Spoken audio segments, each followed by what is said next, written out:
Assalamualaikum warahmatullahi wabarakatuh. Halo, apa kabar semuanya? Di sini saya akan presentasikan tentang slide-slide materi yang telah saya buat sebelumnya, yakni mengenai UTS Aljabar Linear Elementer. Sebelumnya, perkenalkan terlebih dahulu, nama saya Filiana Maulidi, dengan NIM 12070110021 dari kelas Matematika A. Adapun, dosen pengampu untuk mata kuliah ini yakni Bapak Dr. Arifatul Huda, SSI MKOM. Baik, kita langsung saja pada materi. Jadi, di sini saya akan bahas yang antaranya ada dua bab, dan bab pertama ini yakni tentang matriks dan sistem persamaan. Adapun pada bab pertama ini, terdapat beberapa subbab yang akan saya bahas, di antaranya ada 5 subbab. Jadi yang pertama adalah sistem persamaan linear, yang kedua bentuk eselon baris, lalu aljabar matriks, matriks elementer, dan partisi matriks. Baik, kita langsung saja pada pengertian dari subbab 1 SPL, yakni SPL merupakan kejadian dalam dunia real yang dapat dirubah ke dalam bentuk persamaan linearnya. Maksudnya apa? Maksudnya adalah bahwa SPL ini merupakan suatu hal yang nyata itu pada dunia real. Maksudnya SPL ini bukan suatu hal yang mengawang-awang atau suatu hal yang fiktif, tetapi ia merupakan suatu hal nyata yang dalam dunia real yang bisa ditranslasikan ke dalam bentuk matematikanya. Gitu. Contohnya adalah ketika seseorang beli berapa jenis barang dan barang-barang tersebut bisa kita uh, bahasakan ke dalam bentuk matematika, yakni dalam bentuk SPL ini gitu. Dan selanjutnya, SPL juga merupakan sekumpulan persamaan dengan pangkat tertinggi yaitu 1 itu variabelnya. Nah, mengapa 1? Karena kita mengenal kata linear. Nah, otomatis saat kita mengenal kata linear, dia tuh pangkat tinggi itu 1 gitu. Dan jika kita translasikan persamaan linear tersebut ke dalam bentuk grafik, maka grafik tersebut akan membentuk satu garis lurus seperti itu. Akan tetapi, SPL ini tidak termasuk fungsi logaritma, eksponensial, dan trigonometri. Jadi apabila kita menemukan suatu persamaan dengan pangkat tertinggi variabelnya 1, tetapi mengandung salah satu dari ketiga komponen ini, yang di fungsi logaritma, eksponen, atau trigonometri, maka ia tidak termasuk SPL begitu. Mengapa? Karena bukti yang termudahnya adalah saat kita mentranslasikan persamaan dari antara tiga fungsi ini ke dalam bentuk grafik, maka fungsinya tersebut tidak akan bentuk garis lurus seperti itu. Dan ini langsung saja kita pada bentuk umum persamaannya. Jadi untuk umum persamaan sistem persamaan linear, ini ada persamaannya seperti ini. Nah, seperti ini. Maksudnya kita bisa mengatakan kalau si A1, A2, dan pokoknya kalau setiap komponen A ini adalah koefisiennya seperti itu. Dan sedangkan untuk X ini merupakan variabelnya itu. Dan jumlah variabelnya tidak terbatas, maka di sini disebut sebagai Xn. Sedangkan untuk B ini adalah komponen dari konstantanya seperti itu. Nah, karena kita membahas tentang sistem persamaan linear, yang kita bahas adalah sistem, berarti susunan dari persamaan-persamaan tersebut, maka bentuk umum sistem persamaan linear untuk umumnya adalah seperti ini. Nah, seperti ini. Jika tadi kita membahas tentang bentuk umum persamaannya, maka ini adalah bentuk umum sistem persamaannya. Jadi susunan dari persamaan-persamaan tersebut gitu. Dan di sini kita dapat mengetahui keterangannya bahwa komponen A adalah koefisien, X adalah variabel, dengan B adalah konstanta begitu. Dan jumlah persamaan yang menyusun sistem persamaan linear itu tidak terbatas gitu. Kita bisa mengatakan bahwa jumlah persamaan itu banyak gitu, tak terhingga bahkan. Nah, baik selanjutnya yakni tentang komponen dari SPL. SPL ini memiliki beberapa komponen yang menyusunnya. Di antaranya, yang pertama adalah koefisien. Koefisien merupakan angka yang selalu melekat pada variabel, atau juga dapat kita sebut sebagai faktor konstanta dari suku aljabar. Nah, selanjutnya ada komponen variabel, yakni merupakan nilai yang kita cari, dan biasanya kita menyimbolkan atau melambangkan variabel ini dengan huruf, baik itu huruf X, Y, alfa, beta, dan lain sebagainya. Nah, selanjutnya ada konstanta. Masalah ini merupakan nilai bebas dan tidak melekat dengan variabel. Selanjutnya ada tanda sama dengan. Mengapa ada tanda sama dengan? Karena kita bahas di sini adalah sistem persamaan linear, dan sebagai ciri dari persamaan adalah tanda sama dengan ini. Gitu. Dan jadi jika kita memiliki suatu persamaan 2x plus 3y sama dengan 1, maka dapat kita katakan bahwasanya si nilai 2, nilai 3 ini karena dia mengapit atau dia melekat pada nilai variabel X dan Y masing-masing keduanya, maka dia disebut sebagai koefisien maksud saya. Dan untuk X dan Y, dia sebagai nilai yang dicari, maka kita sebut dia sebagai variabel. Dan selanjutnya ini adalah satu, dan dia tidak melekat pada variabel, maka kita sebut sebagai konstanta. Nah, kita lanjut pada yang selanjutnya, yakni solusi dan penyelesaian. SPL ini tentu kita memerlukan solusi dan penyelesaian untuk menyelesaikan SPL tersebut gitu. Dan di sini saya membagi ke dalam beberapa cara. Yang pertama diantaranya adalah dalam bentuk SPL. Jadi kita bisa menyelesaikan SPL tersebut dalam bentuk SPL-nya langsung seperti itu. Dan ada beberapa cara diantaranya yang dapat digunakan. Yang pertama secara aljabar, yang cara eliminasi dan substitusi. Yang kedua cara grafik, yakni kita bisa mengubah tiap persamaan ke dalam bentuk grafik. Dan sebenarnya apa sih tujuan kita mencari solusi SPL ini? Tujuan utamanya yakni kita ingin menentukan nih nilai dari tiap-tiap variabel yang menyusun SPL tersebut. Nah, jadi intinya kita akan mengetahui atau menentukan nilai dari tiap-tiap variabel yang ada pada SPL seperti itu. Nah, langsung kita pada selanjutnya, yakni ini ada perincian bentuk SPL.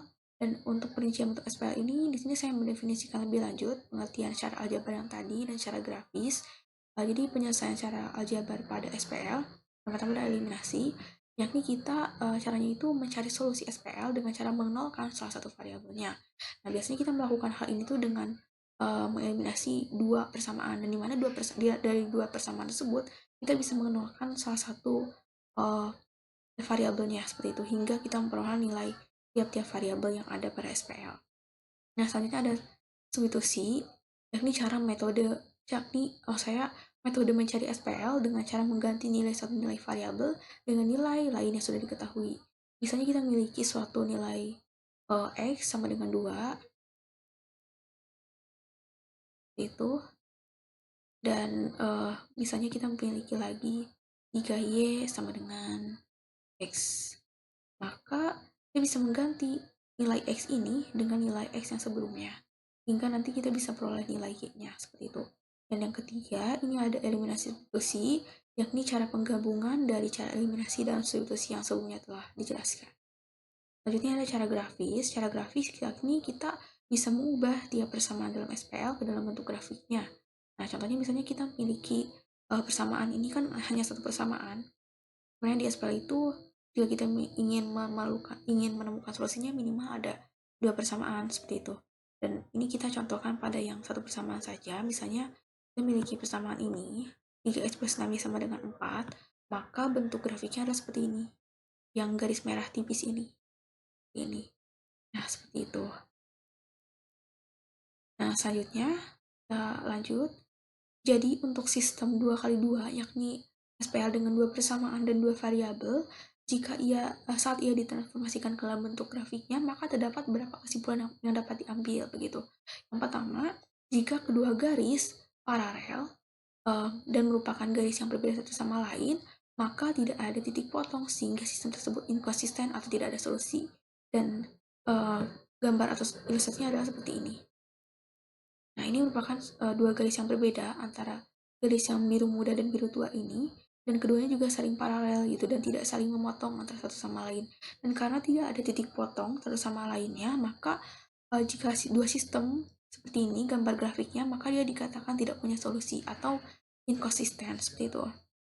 Dan kemungkinan yang kedua adalah jika kedua garis berpotong dari satu titik, maka sistem tersebut memiliki hanya satu solusi, yakni solusinya itu di titik potong tersebut begitu. Dan contoh atau ilustrasinya seperti ini. Seperti ini. Nah, ini merupakan dua garis yang berbeda, si garis biru muda dan biru tuanya, dan mereka memotong satu sama lain di sini. Gitu. Maka solusinya adalah titik potong ini, seperti itu. Misalnya ini memotong di satu, dan ini juga memotong di satu, maka titik potongnya adalah 1,1 seperti itu. Dan kemungkinan yang terakhir adalah jika kedua garis adalah garis yang sama, maka sistem memiliki solusi di sepanjang garis tersebut atau solusinya banyak dan tak hingga. Dan ternyata ada seperti ini. Dan perlu kita catat bahwa tiap-tiap garis ini, dari kedua garis ini merupakan bentuk translasi, misalnya transformasi dari bentuk SPL-nya, dari bentuk tiap-tiap persamaannya, gitu. Jadi tiap persamaan kita translasikan ke dalam bentuk grafiknya, maka didapat seperti ini. Seperti itu. Nah, selanjutnya kita diberikan contoh menentukan solusinya dari sistem persamaan yang ini. Nah, caranya, pertama, saya akan memilih dua persamaan untuk dilakukan eliminasi. Di sini saya memilih persamaan 1 dan 2, yaitu persamaan X plus Y plus Z sama dengan 6, dengan persamaan 2X min Y plus Z sama dengan 3. Nah, karena kita memiliki elemen yang sama di sini, yakni Y, di kedua persamaan, maka kita bisa langsung mengeliminasinya, yakni dengan menjumlahkan kedua persamaan tersebut. Nah, Y-nya kita hilangkan, saya bisa dinolkan, seperti ini. Jadi, X plus 2X sama dengan 3X, Y min Y sama dengan 0, maka dia 0 kan ya variabelnya, lalu Z plus Z sama dengan 2Z, sama dengan 6 plus 3 sama dengan 9. Kita jadikan ini persamaan 4. Selanjutnya, kita bisa mengeliminasi persamaan baru di atas, yang persamaan 4 ini, dengan persamaan 3. Karena kita lihat di sini ada 3x plus 2z, dan elemennya hanya variabelnya maksud saya x dan z saja, dan sama dengan persamaan 3, yakni variabelnya itu x dan z saja. Jadi bisa langsung kita eliminasikan seperti itu. Dan karena di sini ada 3x, dan di sini ada 3x juga, bisa kita hilangkan, di mana 3x-nya kita kurangi dengan 3x jadi 0, 2z minus minus z sama dengan 3z sama dengan 9 kurangi 0, 9. Lalu hasilnya menjadi 3x, 3 sama saya 3z sama dengan 9, dan z sama dengan 9 dibagi 3 sama dengan 3. Itu, dan kita bisa menemukan nilai z-nya. Setelah itu nilai z ini bisa kita substitusi ke persamaan 1. Maksudnya ke persamaan 3. Sama 3 kan 3x min z sama dengan 0, dan z-nya ini kita substitusi dengan nilai z yang sudah kita temukan tadi, yakni 3. Maka bisa kita pindah ruas, 3x sama dengan z, 3x sama dengan z-nya adalah 3, dan x-nya sama dengan 1. Dan nilai x-nya kita sudah dapatkan. Lalu selanjutnya, kita bisa substitusi nilai x dan z ke persamaan 1 yang ini. Nah, sehingga hasilnya nanti didapat seperti ini bentuknya, dan hasil akhirnya adalah yang seperti ini. Nah, kita bisa peroleh nilai y-nya itu adalah 2. Maka solusi persamaan ini adalah x, y, z 1,2,3 seperti itu. Nah, selanjutnya kita lanjut. Di sini terdapat dua kemungkinan dari SPL. Sebenarnya ini sudah tadi sempat disinggung sedikit, di mana suatu SPL itu memiliki dua kemungkinan. Yang pertama ini dia akan disebut konsisten apabila dia memiliki satu solusi atau banyak solusi, jadi solusinya tak hingga. Atau dia juga bisa disebut sebagai solusi maksudnya SPL yang inkonsisten, yakni di mana SPL tersebut tidak memiliki solusi. Jadi himpunan solusinya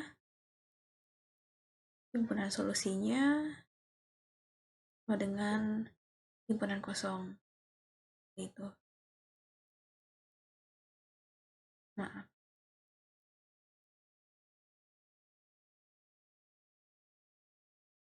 Himpunan solusinya sama dengan himpunan kosong.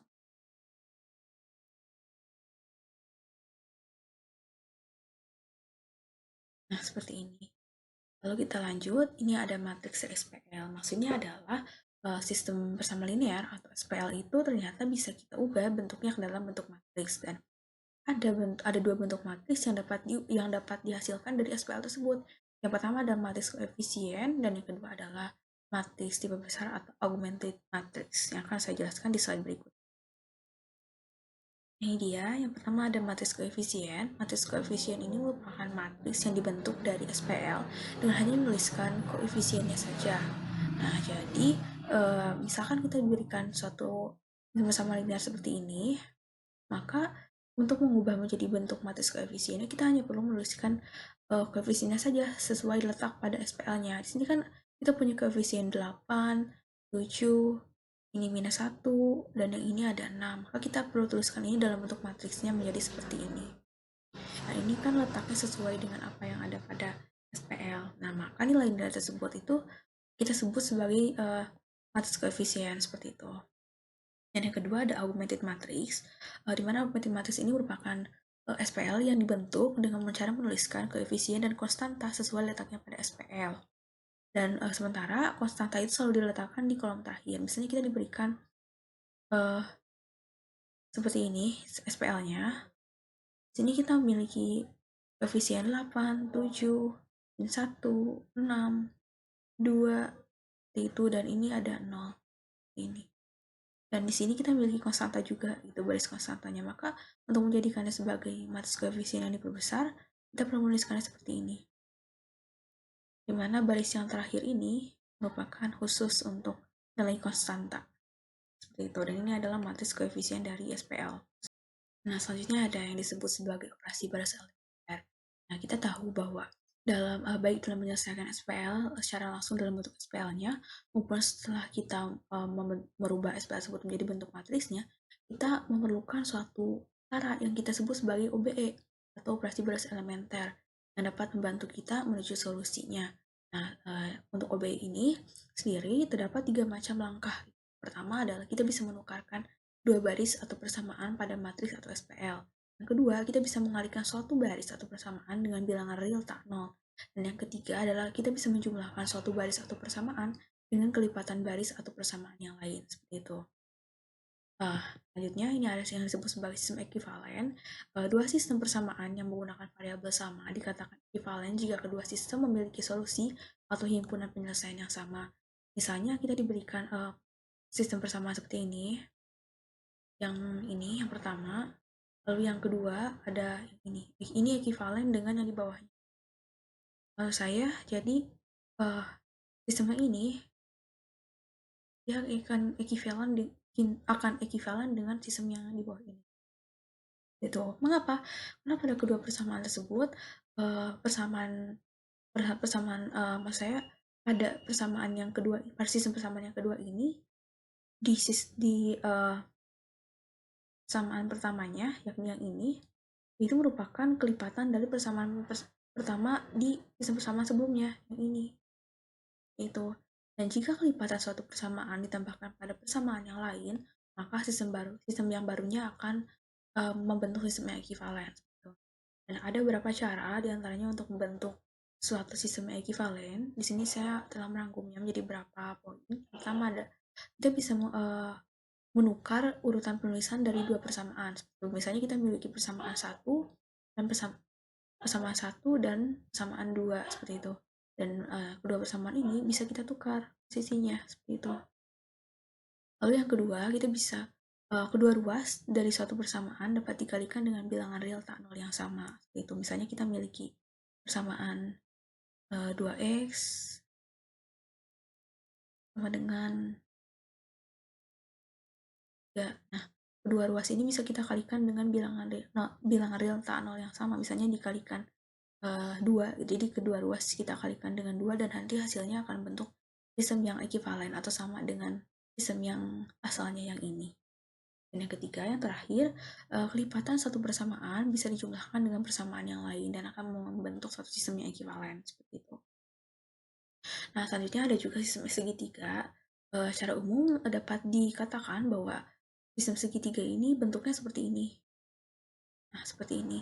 Jadi misalkan kita memiliki suatu elemen di sini yang X ini merupakan suatu angka tak nol berarti, dan di bawah angka tersebut di tiap kolomnya adalah 0 seperti ini. Nah, nanti bentuknya itu akan bentuk segitiga. Dan jika bisa kita ilustrasikan bentuk segitiganya itu seperti ini. Nah, ini akan membentuk sistem segitiga seperti ini. Itu, di mana X adalah bilangan real tak nol. Suatu SPL dapat diselesaikan dengan cara mengubahnya ke dalam bentuk matriks diperbesar terlebih dahulu yang sudah tadi dijelaskan, dan kemudian diubahnya ke dalam bentuk matriks segitiga dengan menggunakan OBE. Nah, setelah itu dari matriks segitiga dapat diperoleh nilai solusi dengan cara melakukan substitusi balik, dimulai dari baris dengan elemen 0 terbanyak, yang paling bawah barisnya. Nah, baik, sekarang kita sudah masuk pada bahasan atau subbab yang kedua, yakni tentang bentuk echelon baris. Nah, pada bahasan atau subbab kedua ini kita akan lebih secara mendalam lagi membahas tentang matriks yang dapat dibentuk dari SPL. Dan seperti yang sudah kita jelaskan tadi, bahwasanya suatu SPL itu bisa kita transformasikan ke dalam bentuk matrisnya. Dan terdapat dua bentuk matris yang dapat dibuat dari SPL. Yang pertama itu adalah matriks koefisien, dan yang kedua adalah matriks koefisien diperbesar atau augmented matrix, seperti itu.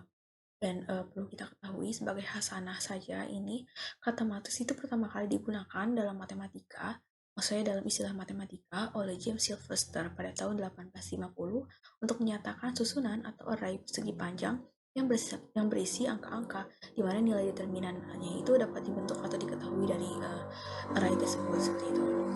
Nah, sekarang kita langsung pada bahasan selanjutnya yaitu tentang penyelesaian SPL dalam bentuk matriks. Nah, jadi kan kita sudah ketahui bahwa SPL itu dapat diselesaikan dalam bentuk SPL-nya langsung, yaitu dengan cara eliminasi atau eliminasi substitusi, dan SPL juga dapat kita selesaikan dalam bentuk matriksnya.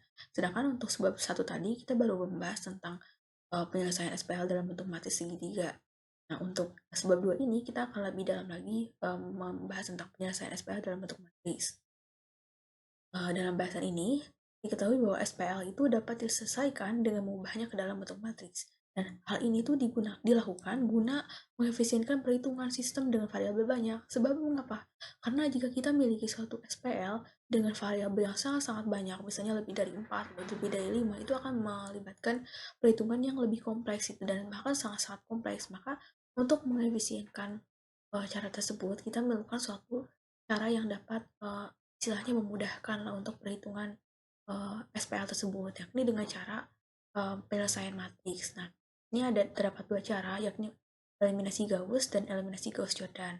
Yang pertama saya bahas adalah eliminasi Gauss terlebih dahulu. Nah, alur singkatnya adalah seperti ini. Jadi pertama, suatu SPL kita transformasikan ke dalam bentuk matriks diperbesar seperti yang sudah tadi dijelaskan. Nah, selanjutnya matriks diperbesar ini kita gunakan, maksudnya kita lakukan pada matriks diperbesar ini OBE yang telah saya sudah jelaskan, itu sehingga dia diperoleh bentuk matriks echelon barisnya seperti itu. Sedangkan apa sih matriks echelon baris itu? Nah, berikut saya akan paparkan ciri-ciri dari matriks echelon baris. Yang pertama adalah elemen dari matriks tersebut, elemen pertama bukan nolnya adalah 1 maksudnya. Selanjutnya, jumlah elemen 0 di muka baris K plus 1 selalu lebih banyak dari 0 di muka baris K. Jadi di baris selanjutnya, jumlah 0 itu selalu lebih banyak daripada di baris sebelumnya seperti itu. Dan yang terakhir, yang ketiga, baris dengan jumlah elemen semuanya 0 diletakkan di bawah baris dengan elemen tidak semuanya 0. Seperti itu. Dan ini ada contoh matriks echelon baris, di mana kita bisa tinjau bahwasanya di sini untuk yang pertama ini, elemen pertama tidak nolnya adalah 1 kan. Ini elemen pertama tidak nol. Dan ini kita miliki yang kedua itu 0, dan elemen pertama tidak nolnya adalah 1. Dan begitupun di baris ketiga ini 0, 0, dan elemen pertama tidak nolnya adalah 1. Gitu. Nah, selain itu, kita bisa lihat juga bahwa di baris kedua dan di baris ketiga, jumlah 0 di muka barisnya itu lebih banyak di baris ketiga. Gitu. Sedangkan kan baris ketiga ini baris K plus 1 atau baris 2 plus 1-nya gitu. Dan baris yang keduanya kita bisa katakan sebagai baris K-nya gitu. Dan begitu pun untuk contoh yang kedua, ini elemen pertama tak nolnya adalah 1. Ini juga elemen pertama tak nolnya adalah 1. Nah, ini ada suatu baris yang seluruh elemennya itu atau komponennya itu 0. Maka kita letakkan di baris yang paling bawah atau di bawah baris yang tidak semua elemennya 0 seperti itu. Begitupun untuk contohnya. Ini elemen pertama tak nolnya 1, elemen pertama tak nolnya 1, dan ini elemen pertama tak nolnya 1. Dan jumlah 0 di muka baris K plus 1-nya lebih banyak daripada jumlah 0 di muka baris K. Gitu. Dan ini ada yang kedua, yakni eliminasi Gauss-Jordan. Yakni alurnya seperti ini. Yang pertama SPL, diubah ke dalam bentuk matriks diperbesar. Lalu matriks diperbesar ini kita lakukan OBE sehingga diperoleh untuk matriks echelon baris reduksinya. Nah, matriks echelon baris reduksi itu bentuknya mirip-mirip dengan matriks echelon baris, tetapi dia ditambahkan satu syarat tambahan, yakni seperti ini. Dalam satu kolom berisi satu utama, tidak ada elemen lain selain satu itu sendiri. Artinya, elemen lain di kolom tersebut haruslah nol. Nah, contohnya adalah seperti ini. Jadi, misalnya kita memiliki elemen pertama tanolnya kan 1, ini elemen pertama tanolnya 1, ini juga. Dan satu-satu ini, ketiganya itu kita sebut sebagai satu utama atau leading one. di mana di kolom setiap satu utama tersebut tidak boleh ada angka lain selain angka satu ini. Maka kita lihat di sini, angka lain selain angka satunya adalah 0. Ini juga sama, ini 0, ini 0, dan ininya juga 0, seperti itu. Jadi jelas ya bahwa tidak boleh ada elemen lain selain angka satu utama tersebut di kolom yang bersangkutan. Dan di sini sebelumnya saya memberikan hasanah juga sedikit. Di sini ada tokoh yang memperkenalkan eliminasi Gauss-Jordan ini. Yang pertama ada Carl Friedrich Gauss, dan yang kedua adalah Wilhelm Jordan. Ini hanya gambaran sedikit saja. Nah, selanjutnya ini ada tambahan, yakni sama halnya dengan mengubah matris diperbesar ke matris segitiga. Dalam mengubah satu matris diperbesar ke matris epsilon baris pun, atau matris epsilon barisnya, maksudnya matris epsilon baris reduksinya, diperlukan suatu operasi yang dapat menyelesaikan matris tersebut, gitu, yakni dengan menggunakan OBE. Dan terdapat 3 macam langkah OBE yang sudah tadi saya jelaskan. Ini kurang lebih sama dengan poin yang sudah tadi dijelaskan, OBE. Nah, di sini juga terdapat satu sistem yang kita katakan sudah memiliki solusi pada epsilon baris. Nah, sistem seperti apa sih? Ya, sistem yang di dalamnya itu terdapat suatu bentuk seperti ini. Nah, ini 0, 0, dan untuk yang terakhirnya jadi konstantanya itu angka selain 0. Nah, seperti ini contohnya langsung saja. Ini kita lihat pada baris terakhirnya terdapat bentuk seperti ini. Dimana untuk barisnya itu bisa kita misalkan seperti ini kan ya. Dan untuk kolom ini tuh, kolom yang ini kita sebut sebagai kolom untuk konstanta. Nah, ini bentuknya itu mengandung bentuk yang tadi, yang ini. Nah, ini mengapa? Ada bentuk ini 0, 0, dan 1. Jadi karena mengapa ini tidak memiliki solusi? Karena tidak ada bilangan yang memenuhi 0 sama dengan 1. Jadi kita bisa katakan kan kalau ini tuh saya ini 0, sini 0, ini 1, begitu. Dan tidak ada bilangan yang memenuhi 0 sama dengan 1. Maka bisa dikatakan bahwa sistem atau matris ini dia tidak memiliki solusi. Jadi sistemnya adalah inkonsisten. Nah, selanjutnya ada substitusi balik dengan matris epsilon baris. Adapun substitusi balik ini dapat dilakukan pada matris dengan langkah berikut. Yang pertama, kita dapat menuliskan matris diperbesar dari suatu SPL. Yang kedua, gunakan OBE untuk mengubah matris diperbesar menjadi matris epsilon barisnya. Dan yang ketiga adalah tulis kembali SPL yang berkorespondensi dengan matris epsilon baris tersebut dan gunakan substitusi balik untuk mengisi. Nah, contohnya, misalkan kita diketahui matris epsilon baris seperti ini. Nah, caranya adalah tulis kembali dalam bentuk SPL-nya agar dapat dilakukan substitusi balik. Tapi syaratnya adalah matris epsilon baris tersebut, matris tersebut harus bentuk matris epsilon baris seperti itu ya. Ini. Cara untuk menuliskannya kembali adalah kita bisa menuliskan per baris. Jadi ini ada baris pertama, baris kedua, baris ketiga. Berarti ini persamaan pertama, persamaan kedua, dan persamaan ketiga. Persamaan pertama ini, baris pertama ini mas saya bisa diubah menjadi S plus 2Y min 2Z sama dengan 1. Untuk yang keduanya, jadi Y plus Z sama dengan 2, dan yang ketiganya adalah Z sama dengan 5. Nah, kita bisa substitusi balik, caranya adalah dengan mensubstitusi terlebih dahulu elemen yang lebih sedikit variabelnya, yang paling sedikit variabel maksud saya. Ini kan ada Z. Z ini paling sedikit komponen variabelnya, dimana dia hanya persamaan ini hanya mengandung satu variabel saja, yakni Z gitu. Nah, dia bisa substitusikan ke persamaan yang di atasnya, yakni ini Y plus Z sama dengan 2. Maka Y plus Z sama dengan 2, Y sama dengan, ini bisa kita pindah ruas Z-nya, 2-nya di sini, dan Z-nya bisa kita pindah ruas, berarti min Z, sedangkan Z-nya adalah 5, berarti 2 min 5 adalah minus 3, maksudnya ini minus 3 ya. Maksud saya ini minus 3. Nah, ini adalah minus 3. Nah, selanjutnya untuk Z plus 2Y min 2Z sama dengan 1. Berarti ini Z sama dengan seperti ini kita pindah ruas yang sebelah sini ke ruas kanan. Nah, hasil akhirnya nanti akan seperti ini. Jadi nilai Z dan Y-nya kita substitusikan. Maksud saya nilai nilai Z sama Y-nya disubstitusikan, dan mohon maaf ini ada ralat, jadi ini bukan Z, tetapi X. Sebelah sini ini adalah X. Ini juga X. Ini X. Nilai yang diketahuinya maksudnya adalah X. Gitu. Nah, selanjutnya ada yang kita sebut istilahnya adalah sistem yang kelebihan persamaan. Ini sistem persamaan dengan jumlah persamaannya itu lebih banyak daripada jumlah variabel yang ada. Contohnya seperti ini. Seperti sistem persamaan yang ini. Nah, ini kita bisa lihat bahwa dia itu memiliki 3 persamaan. Jadi persamaan 1, persamaan 2, dan persamaan 3. Tetapi, dari tiap persamaan tersebut, dia hanya memiliki maksimalnya jumlah variabelnya itu 2, yakni variabel X dan variabel Y saja. Seperti itu. Berarti jumlah persamaan dia kan 3. Sedangkan jumlah variabel dia 2. Berarti jumlah persamaan dia itu lebih banyak daripada jumlah variabelnya. Maka dapat dikatakan bahwa sistem ini tuh sistem kelebihan persamaan. Seperti itu. Dan kebalikannya, yakni sistem kurang persamaan, yakni di mana sistem tersebut memiliki jumlah persamaan yang kurang atau lebih sedikit daripada jumlah variabelnya. Contohnya seperti ini, kita memiliki dua persamaan, persamaan 1 dan persamaan 2, di mana di tiap-tiap persamaan tersebut memiliki jumlah variabel itu 3 maksimalnya, yakni variabel X, variabel Y, dan variabel Z. Nah, kita bisa lihat di sini bahwa jumlah persamaannya hanya 2, sedangkan jumlah variabelnya ada 3. Berarti dia lebih banyak jumlah variabelnya daripada jumlah persamaan.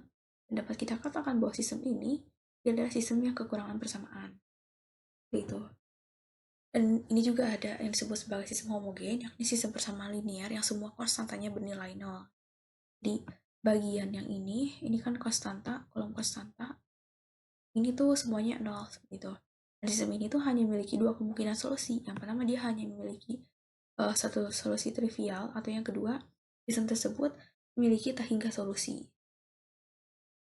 Nah, pada kasus khusus, sistem linear homogen dari dua persamaan dan dua variabel itu menyatakan bahwa misalnya kita memiliki bentuk A1X plus B1Y sama dengan 0, di mana A1B1-nya tidak keduanya 0, lalu bentuk yang keduanya A2X plus B2Y sama dengan 0, di mana A2B2-nya juga tidak keduanya 0, maka grafik yang menyatakan kedua persamaan tersebut sama-sama melalui titik asal 0 atau 0,0. Maka solusi trivialnya yang berkorespondensi dengan titik potong pada titik asal tersebut adalah seperti berikut. Ini ada ilustrasi untuk yang memiliki hanya satu solusi trivial, yang ini adalah ilustrasi untuk sistem yang memiliki hingga banyak solusi seperti itu. Dan sistem homogen itu dengan variabel lebih banyak daripada persamaannya, atau sistem kekurangan persamaan, dia akan memiliki solusi tak hingga banyaknya. Masuk pada sebab yang baru, yang disebab 3 tentang aljabar. Seperti yang sudah kita jabarkan sebelumnya, matris sendiri merupakan susunan atau array berbentuk persegi panjang yang terdiri atas angka-angka. Dan pertama kali matris ini dipopulerkan dalam istilah matematika itu pada tahun 1850 oleh James Sylvester. Nah, angka-angka yang ada dalam matris itu biasa kita sebut sebagai entry. Dan itu ukuran matris juga menggambarkan dimensinya. Dan ukuran matris juga biasa direpresentasikan dalam M kali N, di mana M ini merupakan jumlah baris yang ada pada matris dan N adalah jumlah kolomnya. Gitu. Dan misalnya kita memiliki matris ukuran 3 kali 2, berarti matris tersebut memiliki jumlah baris 3 dan kolomnya adalah 2.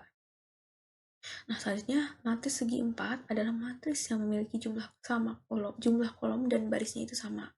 Maka ukurannya itu bisa kita representasikan dengan N kali N, atau jumlah kolom dan barisnya sama, seperti itu. Dan nama matris biasa disimpulkan biasanya itu dengan huruf kapital yang dicetak tebal. Misalnya matris A, B, C dengan ketiganya itu huruf besar, huruf kapital yang dicetak tebal. Dan umumnya A, I, J menyatakan entry matris pada matris A pada baris ke I dan kolom ke J. Gitu. Nah, selanjutnya ini ada matris dan vektor. Satu matris yang hanya memiliki satu baris dan n kolom disebut sebagai vektor baris yang ukurannya direpresentasikan dalam satu kali n. Jadi seperti ini contohnya. Ini memiliki satu baris dan kolomnya ada n. Di sini misalnya kolom 1, kolom 2, dan kolom 3. Berarti dia memiliki 3 kolom. Ini berarti disebut sebagai matris vektor baris. Dan ini ada yang selanjutnya, yakni vektor kolom. Vektor kolom merupakan suatu matriks yang hanya memiliki satu kolom dan n baris, seperti itu. Dan ukurannya kita representasikan sebagai n kali 1. Dimana misalnya kita memiliki di sini ya, ada suatu matriks seperti ini, lalu memberikan tanda kurungnya.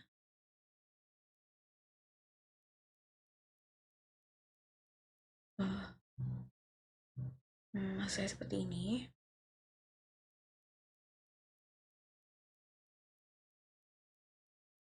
Nah, seperti ini berarti dia itu matriks kolom. Mengapa? Karena dia hanya memiliki satu kolom saja. Sedangkan baris dia kita hitung ada baris 1, baris 2, baris 3. Berarti dia memiliki 3 baris dan 1 kolom. Maka dia disebut sebagai vektor kolom. Nah, dalam matriks juga ada istilah yang kita sebut dengan skalar, di mana skalar tersebut merupakan angka biasa. Jadi dia bukan vektor, dia hanya merupakan angka biasa seperti angka 1, 2, dan seterusnya. Dan umumnya skalar ini merupakan bilangan real atau bilangan kompleks seperti itu. Dan dalam matriks juga ada matriks dan vektor, kita mengenal suatu istilah yang disebut sebagai ruang N Euclid. Dan ruang N Euclid sendiri merupakan himpunan matriks dalam N kali 1 dari bilangan real ruangan. Dan ruangan N Euclid ini disimpulkan dengan R pangkat N gitu.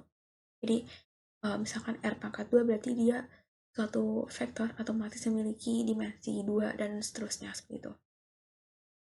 Dan ini juga ada notasi vektor. Misalnya kita memiliki suatu matriks A dengan order M kali N, nah maka vektor-vektor barisnya itu dapat dinyatakan dalam bentuk seperti ini. Untuk I sama dengan 1 kali M, dan penulisan seperti ini kita lakukan supaya memudahkan untuk memberitahu kepada seseorang bahwa matriks tersebut adalah vektor barisnya seperti itu. Jadi tidak harus satu-satu seperti ini, tapi kita cukup menuliskan seperti ini saja. Mana itu adalah nomor barisnya dan titik ini adalah semua kolom dalam baris tersebut seperti itu dalam baris yang bersangkutan.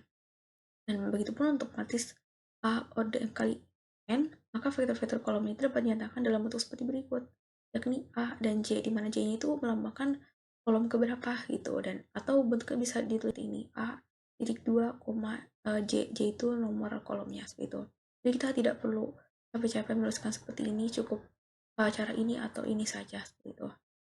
Dan jika kita diberikan matriks segi 4 N kali N, maka atau ukurannya itu sama antara kolom dan barisnya, maka entry-entry yang dilingkari adalah diagonalnya seperti ini. Nah, ini adalah diagonal dari matriks tersebut. Gitu. Selanjutnya, berdasarkan paparan sebelumnya itu kita tahu bahwa matriks merupakan susunan dari vektor. Mengapa? Karena misalnya kita punya matriks seperti berikut, di mana di tiap kolom-kolomnya itu bisa kita nyatakan bahwa kolom-kolom tersebut adalah vektor. Jadi, matriks merupakan susunan dari beberapa vektor kolom maksud saya. Jadi vektor kolom tersebut, di mana masing-masing kumpulan entry yang dilingkari membentuk masing-masing vektor kolom juga. Maka jelas bahwa matriks merupakan susunan dari beberapa vektor, yakni vektor kolom. Selanjutnya, dari bahasan sebelumnya pula didapat bahwa ada 3 cara untuk merepresentasikan matriks. Yang pertama dengan cara seperti berikut, yakni menggunakan huruf kapital seperti A, B, C yang dicetak tebal. Ya, ini misalkan matriks A, matriks B, dan matriks C seperti itu. Lalu yang kedua, menggunakan elemen yang mewakili keseluruhan entry matriks seperti AIJ, BIJ, atau CIJ. Dan yang ketiga, kita bisa menggunakan bentuk matriks umum seperti berikut. Dengan dimana A ini itu bisa kita ubah dengan masing-masing entry yang kita inginkan dalam bentuk matriksnya. Selanjutnya ada kita mengenal istilah kesamaan matriks. Dalam matriks sendiri, kita mengenal kesamaan matriks di mana dua matriks dikatakan sama jika kedua matriks tersebut memiliki entry yang seletak, di mana entry seletak yang ada pada kedua matriks tersebut sama gitu nilainya. Misalnya secara teorema dapat kita katakan juga dua matriks A dan B dengan order M kali N dikatakan sama jika AIJ sama dengan BIJ untuk setiap I dan J. Jadi misalnya seperti ini, kita punya matriks A dan B yang ordernya sama. Di sini kita memilih ordernya itu 2 kali 2, ini juga 2 kali 2, dimana ini kita punya entry 8 di sini. Dan entry yang seletaknya adalah ini, di matriks B. Berarti ini sama angkanya 8. Begitupun dengan ini. Di matriks A, entry yang sebelah sini itu adalah 2. Dan begitupun untuk yang B isinya 2. Dan tiap-tiap entry yang seletak itu dia angkanya sama. Maka dapat kita katakan bahwa A dan B itu matriks yang sama. Itu. Dan dalam matriks, kan kita membahas tentang aljabar matriks ya, maka otomatis kita akan membahas lebih detail lagi operasi-operasi aljabar yang terdapat pada matriks seperti itu. Dan terdapat beberapa operasi aljabar di antaranya. Yang utama ada penjumlahan matriks, pengurangan matriks, perkalian skalar, dan perkalian matriks seperti itu. Yang akan kita bahas di slide-slide berikutnya. Operasi yang terdapat pada matriks. Yang pertama ini yang akan saya bahas adalah tentang penjumlahan matriks, di mana penjumlahan matriks ini dapat kita lakukan jika kedua matriks, misalnya matriks A dan B, itu memiliki jumlah order yang sama. Jadi untuk kedua matriks yang beda ordernya, maka kita tidak bisa menjumlahkan matriks tersebut seperti itu. Dan secara teori dapat kita katakan bahwa jika matriks A sama dengan AIJ dan B sama dengan BIJ, dua-duanya adalah matriks M kali N. Maka jumlah A plus B adalah matriks M kali N yang entry ke IJ adalah A IJ plus BIJ untuk setiap pasang IJ. Jadi cara kita menjumlahkan matriks A dan matriks B ini untuk yang ordernya sama, maksud saya. Jadi kita tinggal menjumlahkan tiap-tiap entry yang seletak seperti itu. Misalnya, langsung pada contoh yang pertama. Contoh yang pertama ini kita mempunyai matriks A dan matriks B, di mana matriks A-nya ini ordernya 2 kali 2, dan juga yang matriks B-nya 2 kali 2 ordernya. Maka kita bisa langsung menjumlahkan. Nah, caranya kita bisa menjumlahkan tiap-tiap entry yang seletak. Di sini saya menggambarkan entry yang seletak itu saya warnai dengan warna yang sama. Misalkan ini 7 dan ini 1, berarti ini seletak dan warnanya sama-sama merah. Berarti 7 tambah 1 adalah 8, dan lalu ini 2 seletak dengan 2 juga. 2 tambah 2 4, lalu sama 1 dengan 3, berarti 1 tambah 3 adalah 4, dan minus 4 ditambah 3 sama dengan minus 1. Berarti ini hasil dari penjumlahan matriks A dan plus B-nya. Nah, lalu bagaimana dengan contoh 2? Dengan contoh 2 ini kita bisa lihat bahwa matriks A dia ordernya 2 kali 2 ya, barisnya 2, kolomnya 2. Sedangkan untuk matriks yang B, ini dia punya ordernya itu 3 dikali 4 karena barisnya ada 3 dan kolomnya itu ada 1, 2, 3, 4. Nah, kita bisa lihat bahwa matriks A dan matriks B itu dia tidak sama ukuran ordernya, maka kita tidak bisa menjumlahkan keduanya seperti itu. Jadi matriks A dan B pada contoh 2 ini tidak bisa dijumlahkan satu sama. Nah, yang kedua ada pengurangan matriks. Sebenarnya pengurangan matriks ini sama-sama saja dengan penjumlahan matriks. Hanya saja perbedaannya pada cara kita mengoperasikannya. Misalnya kita mempunyai matriks A dan B, maka caranya itu kita cara menguranginya itu kita mengurangi tiap-tiap entry yang terletak pada matriks A dan B itu dikurangi keduanya ya. Di A min B simbolnya itu atau A plus min B. Jadi misalnya contoh satu seperti ini, untuk yang tadi yang sama, matriks A dan matriks B karena keduanya sama ordernya maka bisa kita kurangi saja satu sama. Jadi 7 kurangi 1, 6, 2 kurangi 2, 0, 1 kurangi 3, minus 2, minus 4 kurangi 3, minus 7. Jadi ini hasil pengurangan. Untuk contoh 2, karena order dari matriks A dan B tidak sama, maka kita tidak bisa mengurangi keduanya. Gitu. Terus selanjutnya ada perkalian skalar. Perkalian skalar ini kita lakukan jika terdapat matriks A dan bilangan skalar atau bisa kita simpulkan dengan alfa, maka perkalian keduanya itu dilakukan dengan cara kita bisa mengalihkan skalar ini ke dalam tiap-tiap entry yang ada pada matriks A. Nah, misalnya contoh yang ini, kita punya A-nya, matriks A-nya ini 3, 1, 2, 1, dan skalarnya adalah A kecil sama dengan 2. Maka perkalian antara A kecil dan matriks A atau A besar, seperti ini, 2 dikali matriksnya, berarti kita tinggal mengalihkan angka 2 ini ke tiap-tiap entry yang ada pada matriks. Ini kan ada entry 3, 1, 2, 1, di mana ke semua entry ini, keempat entry pada matriks ini, kita kalikan dengan 2. Jadi 2 kali 3, 2 kali 1, 2 kali 2, dan 2 kali 2 kali 1. Hasilnya akan seperti ini, dan hasil akhirnya perkaliannya seperti ini. Ini hasil perkalian A kecil dengan matriks A, seperti itu. Misalnya skalar A dengan matriks A. Terus selanjutnya ada perkalian matriks. Nah, untuk perkalian matriks ini kita memiliki beberapa kasus, karena kita bisa mengalihkan antara matriks dan matriks. Jika sebelumnya kan kita mengalihkan skalar, angka biasa dengan matriks. Pada perkalian matriks, kita bisa mengalihkan antara satu matriks dengan matriks yang lain. Gitu.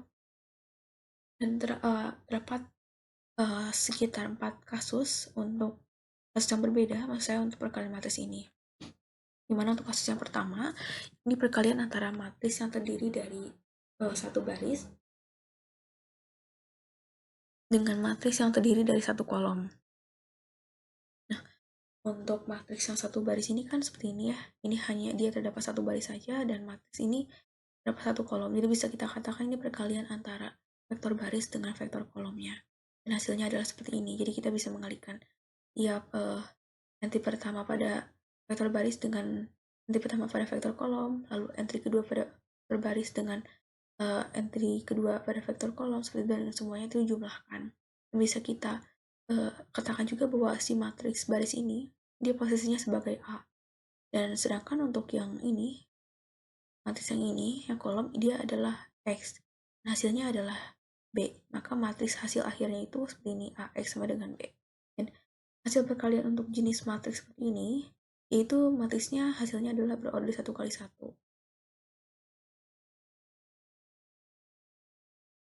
Lalu selanjutnya untuk kasus 2, yakni perkalian antara matriks yang terdiri dari satu baris dengan matriks yang memiliki lebih dari satu kolom.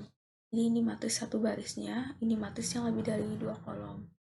Lebih dari satu kolom maksud saya, dan hasilnya seperti ini. Adapun hasil perkalian matriks 1 kali N atau matriks faktor baris dengan matriks N kali K adalah matriks 1 kali K. Jadi K satunya diambil dari sini dan K-nya diambil dari sini. Lalu kasus yang ketiga, ini perkalian antara matriks yang terdiri dari lebih dari satu baris dengan matriks yang hanya terdiri dari satu kolom. Nah, ini matriks yang terdiri dari lebih dari satu barisnya, dan ini adalah matriks yang hanya terdiri dari satu kolom. Hasilnya seperti ini. Ini sebagai A, ini sebagai B, ini sebagai X, ini sebagai B. Seperti itu.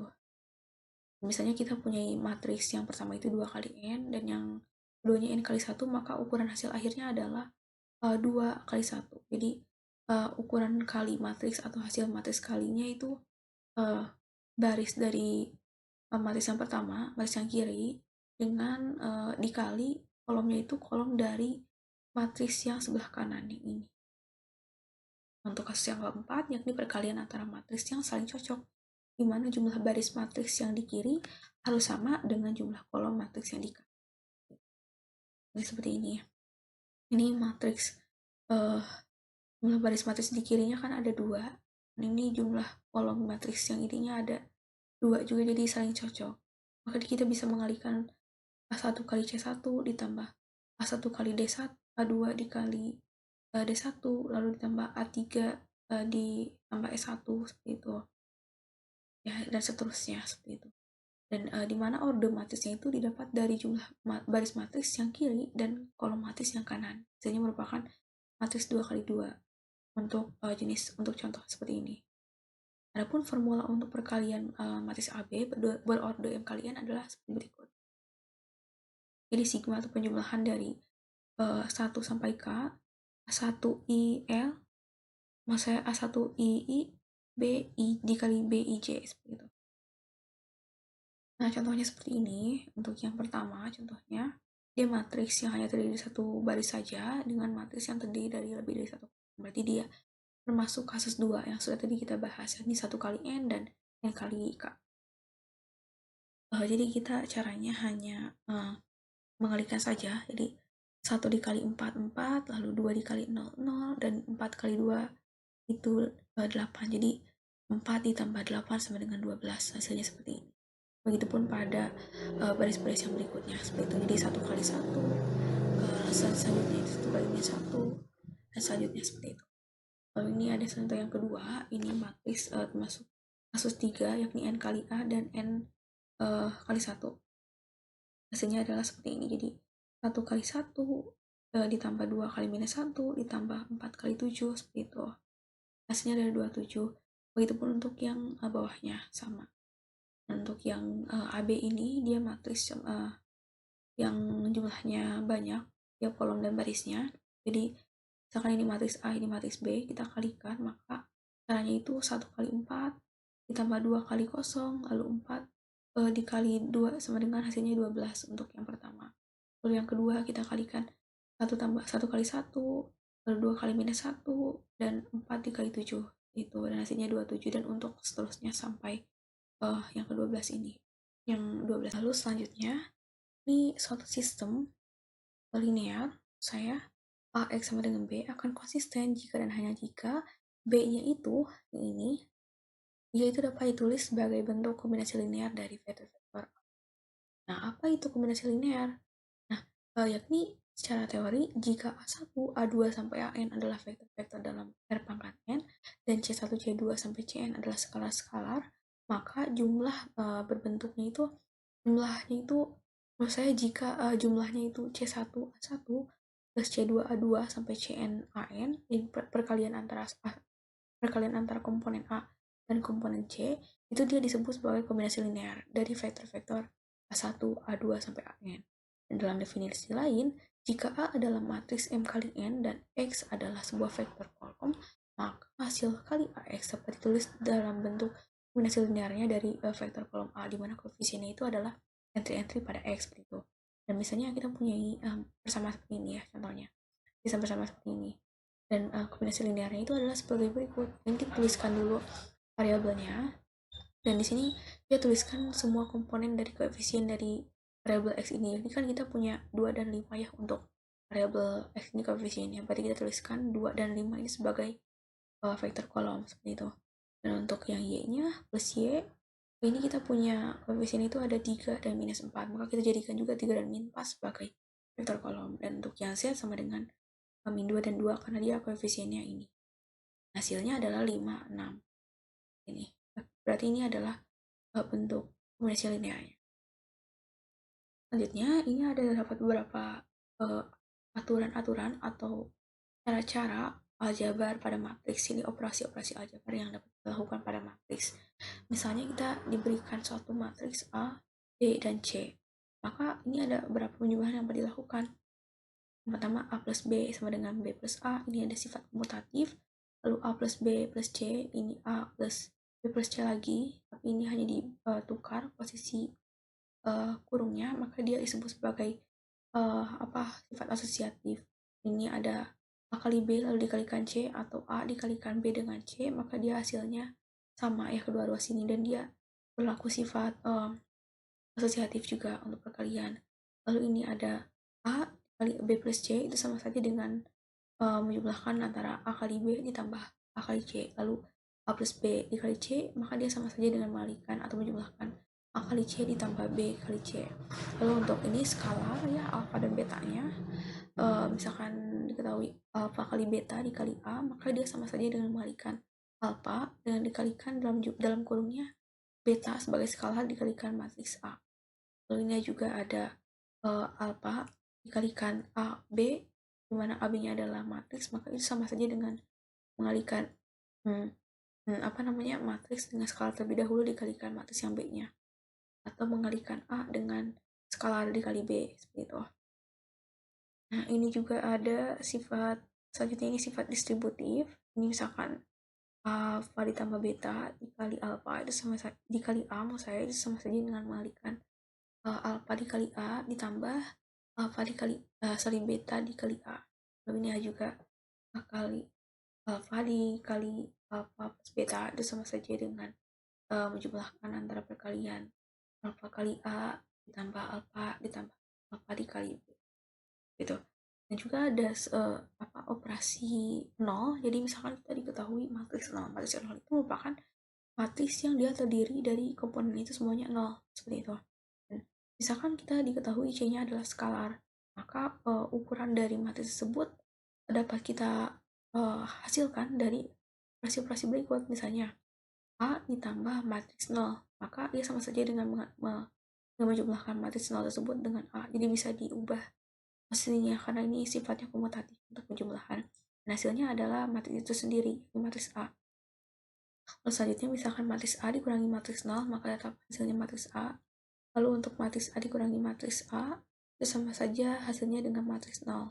Lalu selanjutnya, matriks 0 dikali matriks A sama dengan 0 hasilnya. Karena tiap elemen tiap elemen 0 dikali tiap entry yang ada pada matriks A, itu hasilnya akan 0. Lalu selanjutnya, jika CA, di mana C-nya ada skalar, sama dengan 0, maka C sama dengan 0, atau A-nya itu sama dengan 0. Gitu. Jadi misalkan hasil perkalian antara kedua ini, yakni antara C skalar dan A matriks itu 0, maka di antara keduanya, di antara C atau A, salah satunya itu adalah 0. Gitu. Kita juga mengenal sebuah istilah yang disebut sebagai matriks identitas. Dan secara singkat, matriks identitas atau kita biasa simbolkan dengan I besar itu adalah matriks yang hanya terdiri dari 0 dan 1 itu artinya. Ya, seperti matriks ini kan hanya entrinya itu hanya 1 dan 0 seperti itu. Dan biasanya matriks identitas itu dia membentuk suatu diagonal gitu. Ini kan diagonalnya seperti ini. Ya, gitu. Dan matriks identitas berperan sebagai satuan dalam perkalian matriks sehingga berlaku misalkan matriks identitas ini kali A itu sama dengan mengalikan A kali I. Dan hasilnya adalah tetap si matriks A itu sendiri. Hingga berlaku sifat tersebut, sifat berikut. Nah, karena matriks identitas itu dia perannya sebagai matriks satuan dalam perkalian matriks, maka penempatannya dia berlaku seperti ini. Jadi, misalkan kita mempunyai matriks seperti ini, ya dikalikan dengan matriks identitasnya. Jadi, walaupun si matriks identitasnya ini letaknya di sebelah kiri atau sebelah kanan dari suatu matriks, maka hasil perkalian itu tetap si matriks itu sendiri. Jadi hasilnya tetap sama kan seperti ini ya. Tidak ada yang berubah dalam kolom atau barisnya gitu.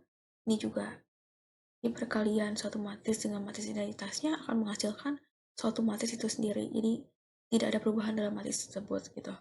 Kecuali kita mempunyai angka yang berbeda dalam si matriks identitas ini dan akan kita bahas pada matriks elementer.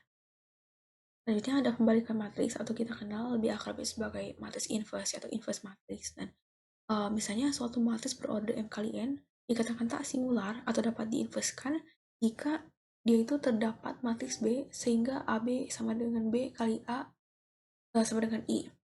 Maka matriks B tersebut disebut sebagai inverse perkalian dari A. Nah, jika B dan C keduanya adalah inverse perkalian A, maka berlaku seperti ini. Contohnya adalah bentukan inverse berikut. Nah, untuk matriks A ini, dia karena ordernya 2 kali 2, maka caranya rumusnya seperti ini. Jadi ada rumus khusus untuk menentukan inverse dari matriks 2 kali 2.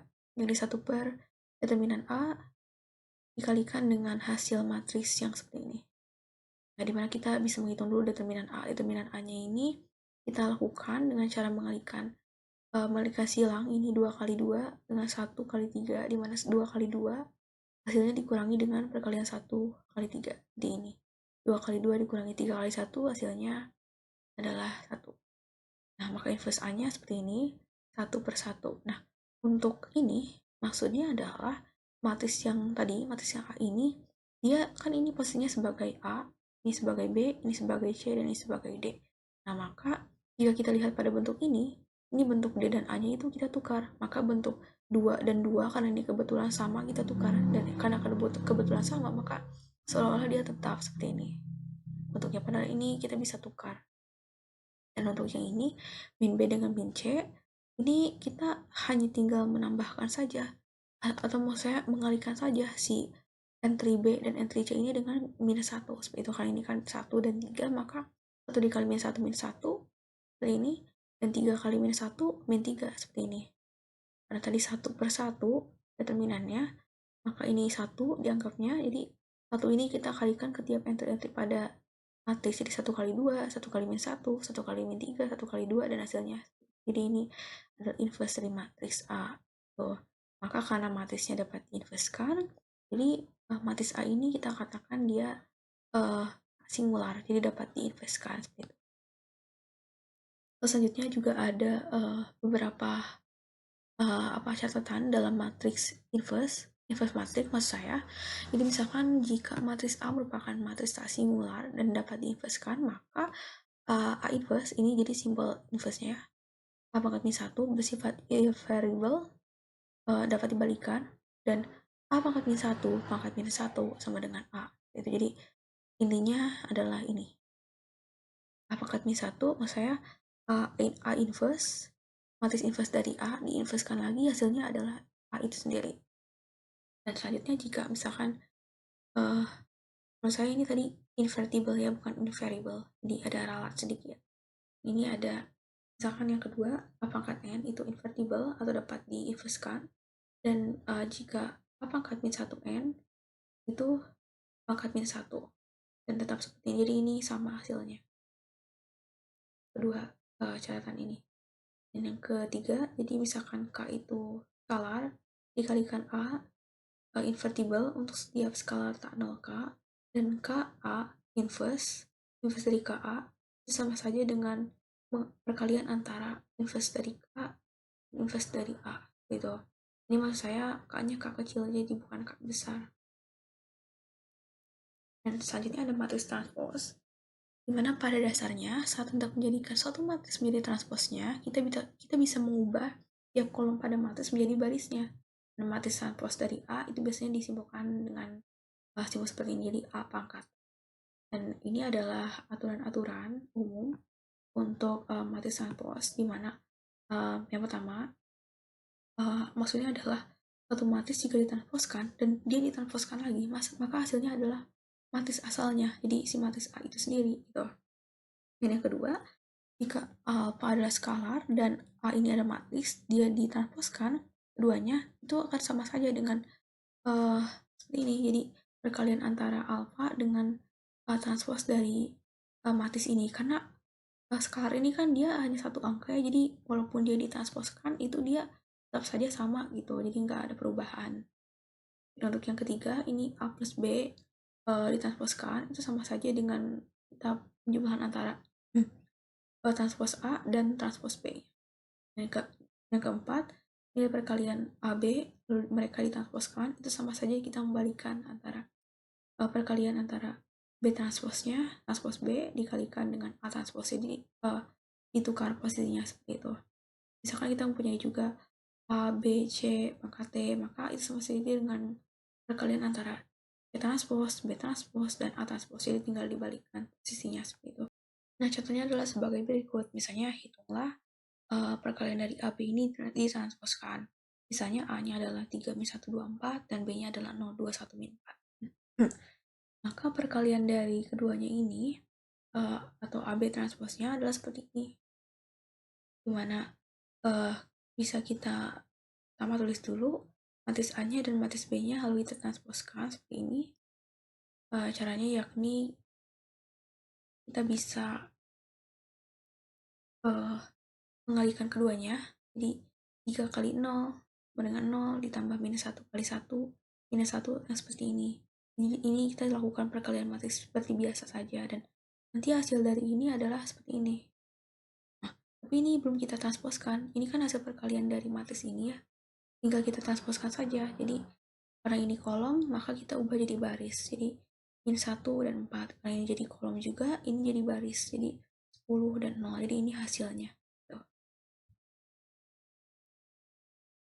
Nah, baik, kita lanjut pada sebab berikutnya, di sebab 4, mengenai matriks elementer. Nah, sebelumnya kita perlu tahu dulu nih, apa itu matriks elementer.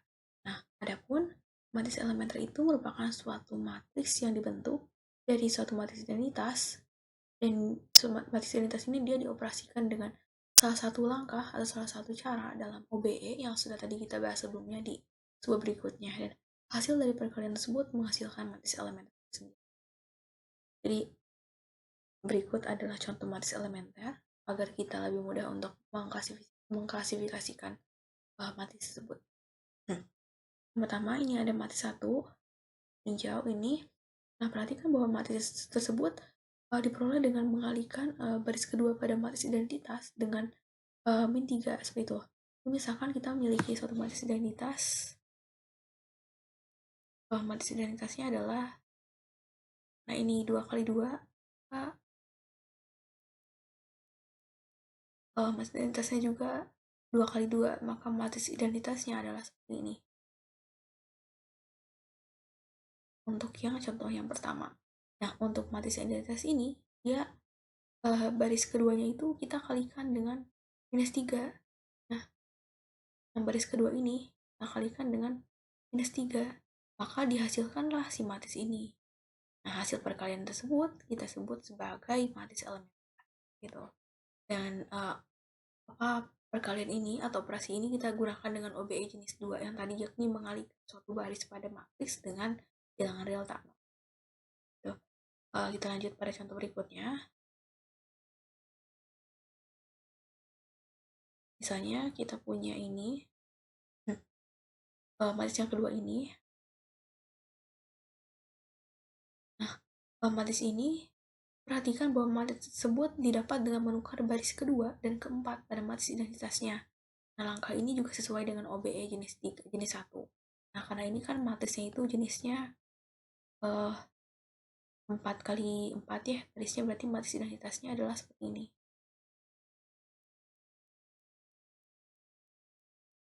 1, 0, 0, 0, lalu 0, 1, 0, 0, 0, 0, 1, 0, lalu 0, 0, 0, 1. Nah, kita perhatikan bahwa ini tuh nyambung dengan yang ini. Jadi matris identitas yang ini bisa kita ubah dalam bentuk matris yang ini. Nah, bagaimana caranya? Caranya yakni kita bisa menukar antara baris 2 dengan baris 1. Baris 2 dengan baris 4. Nah, jadi hasilnya seperti ini kan. Ini sebenarnya adalah baris 2-nya. Ini adalah baris 4-nya. Jadi kita tukar hasilnya itu seperti ini. Dan hasil pertukaran tersebut kita sebut sebagai matris elementer. Gitu. Untuk matris yang ketiga selanjutnya yang ini tuh didapat dari satu matris identitas, dan matris identitas tersebut kita kalikan baris ketiganya dengan angka 3, dan dan perkalian tersebut kita jumlahkan dengan baris pertamanya, dan ini sesuai dengan OBE jenis ketiga. Nah, seperti ini. Gitu. Nah, selanjutnya misalkan kita diberikan contoh kedua matris seperti ini.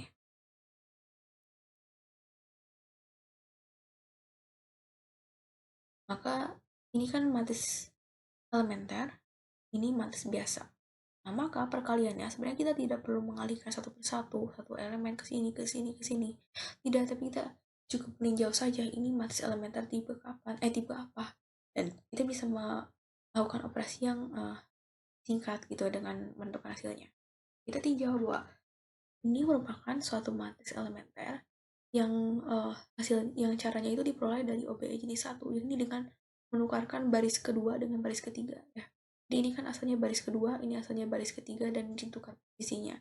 Dan karena letak dari matris elementer ini dia di kiri dari matris yang biasanya, maka yang berubah dari hasil perkalian ini adalah perkalian baris. Jadi barisnya yang berubah. Maksudnya bagaimana? Maksudnya seperti ini. Jadi kita punya matris asalnya ini kan. Nah, karena ini dia berubahnya atau ditukarnya, yang ditukar itu matris baris 2 dan baris 3, maka pada matris yang ini pun kita bisa menukar antara baris 2 dan baris 3-nya. Maka hasilnya seperti ini. Hasilnya adalah ini perkalian. Untuk yang soal yang kedua, yakni kita bisa menentukan hasil perkalian ini. Ini ada matris biasa dan matris elementer.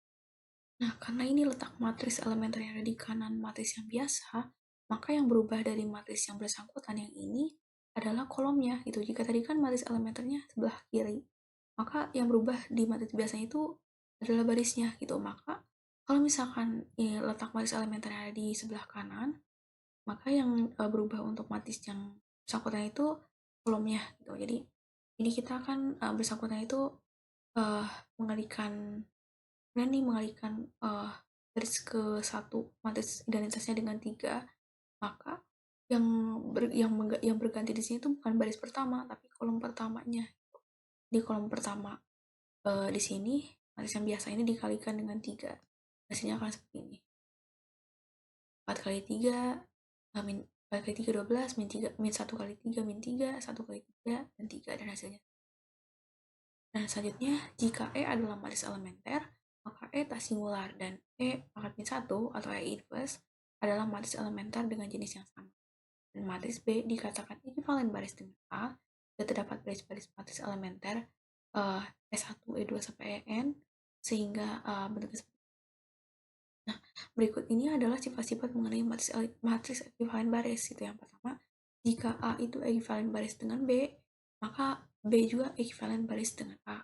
Nah, jika A ekivalen baris dengan B dan B ekivalen baris dengan C, maka A ekivalen baris juga dengan C. Nah, berikut juga ada syarat-syarat untuk menjadikan suatu matris ekivalen. Yang pertama ada matris tersebut, misalnya matris A itu tak singular. Yang kedua, AX sama dengan 0. hanya mempunyai penyelesaian trivial 0. Lalu A ekivalen baris dengan I, maksudnya A itu pasti dia akan ekivalen baris dengan I, yakni matriks identitasnya. Selanjutnya, sistem n persamaan linear dengan n variabel AX sama dengan B akan memiliki solusi tunggal jika dan hanya jika A-nya itu tak singular. Dia dapat diinverskan si A-nya ini. Misalnya seperti berikut. Tentukan inverse matriks berikut dengan mengubahnya ke matriks elementer. Maksudnya bagaimana? Maksudnya ini bisa kita tandai dulu ya sebelumnya. Ini sebagai pembatas. Sebagai pembatas bahwasanya untuk area ini tuh sebenarnya dia adalah matriks elementernya gitu. Nah, caranya bagaimana? Caranya kita tuliskan lagi matriks asalnya. Ini matriks A. Dan ini adalah matriks elementernya untuk ukuran 3 kali 3.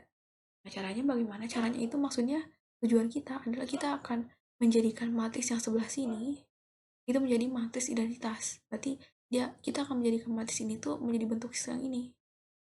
Gitu. Caranya bagaimana? Caranya tentu dengan menggunakan OBE ya. Nah, yang pertama berarti kita bisa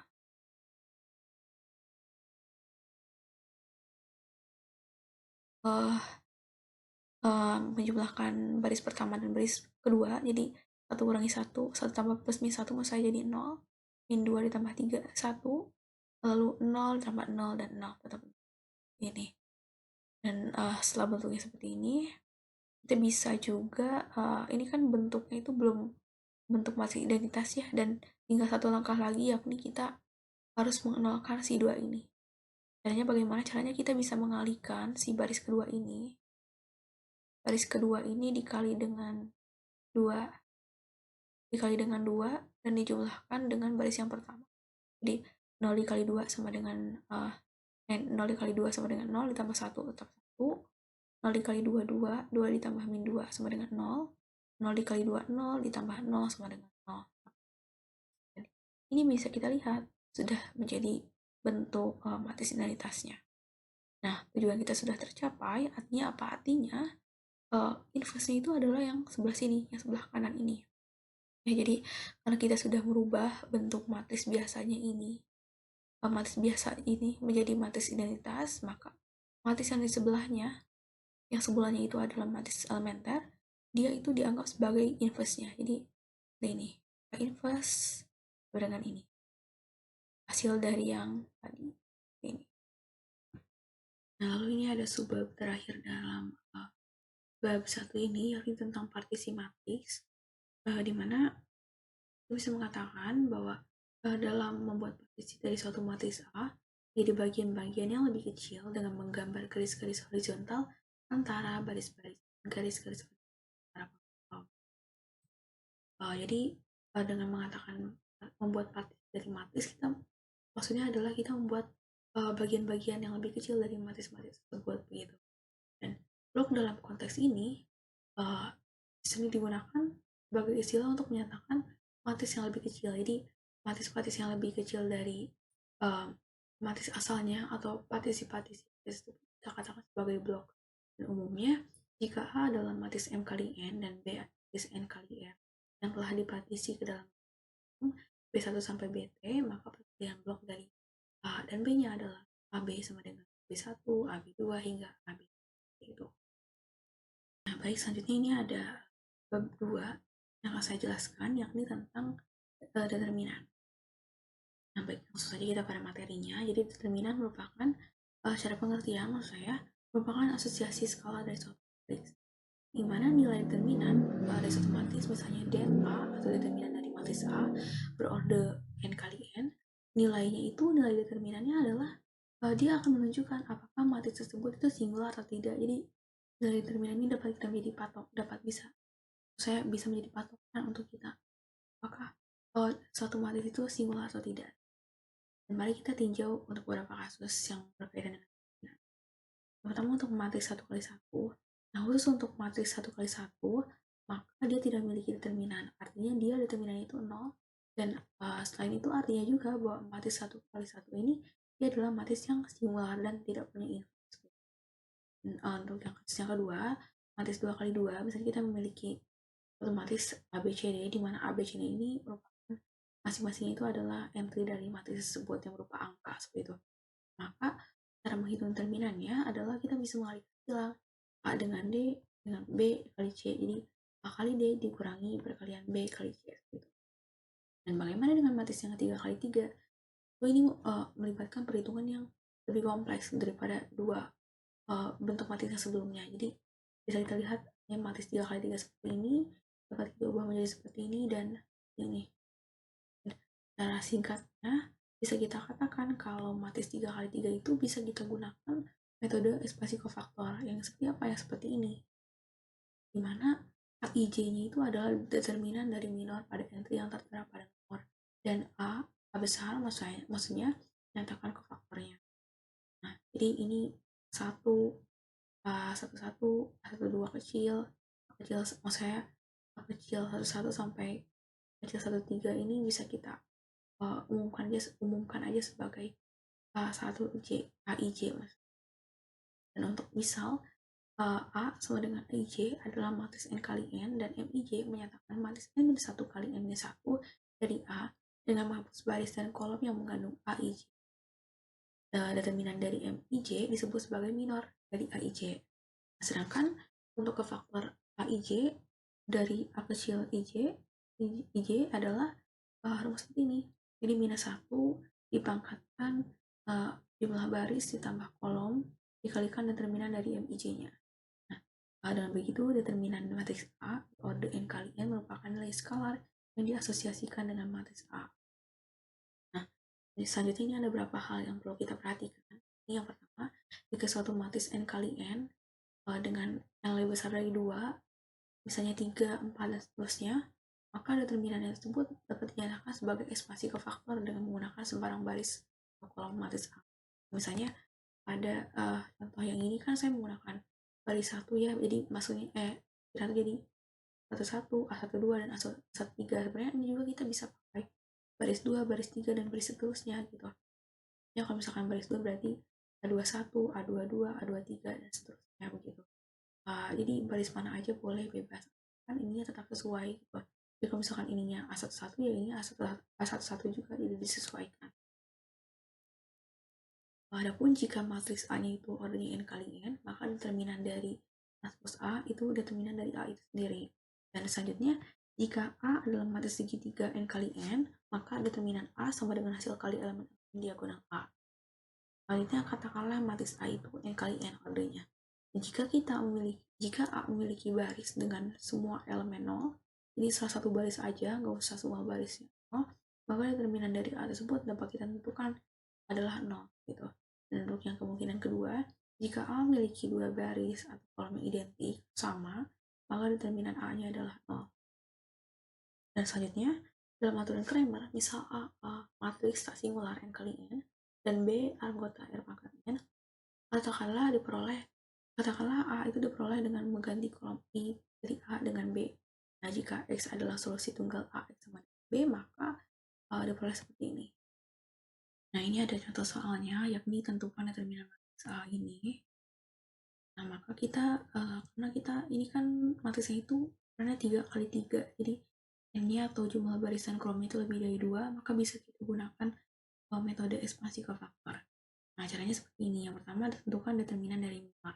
Nah, untuk minor sendiri, seperti yang sudah saya jelaskan tadi, bisa kita pakai baris mana saja, baris 1, baris 2, baris 3. Nah, di sini saya memilih baris 1, berarti nanti akan adanya itu M11, M12, dan M13 seperti itu. Minor 12, minor 11, minor 12, dan minor 13 seperti itu. Dan caranya seperti ini. Yang pertama, kita akan menentukan determinan dari minor pada 1. Maka yang pertama kita harus menentukan dulu nih, mana M11 itu. M11 itu kan dia berarti baris 1 dan kolom 1. Nah, maka yang di lingkari ini dia tidak termasuk perhitungan determinan.